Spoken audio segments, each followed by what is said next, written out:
Habang gumagamit nga pala ako dito ng pinagbabawal na gigakat, pinipigilan nga pala ako ni Silvana na wag gumamit ng pinagbabawal na gigakat. Pero wala hindi mo ako mapipigilan sa paggamit ng pinagbabawal na gigakat. Wala ako na to sa Gigaball kahit magtawag ka pa nakakampi mo, magpi-flicker ako. Joke lang hindi ka naman mabiro. Oy, kalma nyo lang pututo nyo, wait lang, teka lang naman, giga-recall. Pero hindi ibig sabihin na nag-recall ako, hindi na ako magigigakat, hindi mo ako mapipigilan sa paggamit ng gigakat. Kahit sa mid pa yan, igigigakat ko yan. O ngayon kayo, tara, kalto ka na.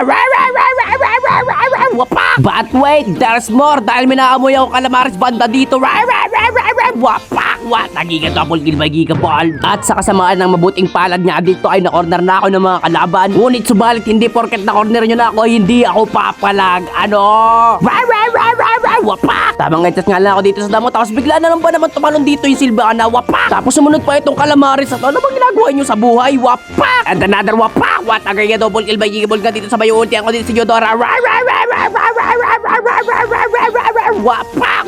Nagiga triple kill by Gigaball. Just nga lang sana ako dito sa damo kaso nga lang nakita ko si Gatot at si Layla dito sa mid lane kaya naman papakitaan ko kayo ng Giga Freestyle Bruno Mars.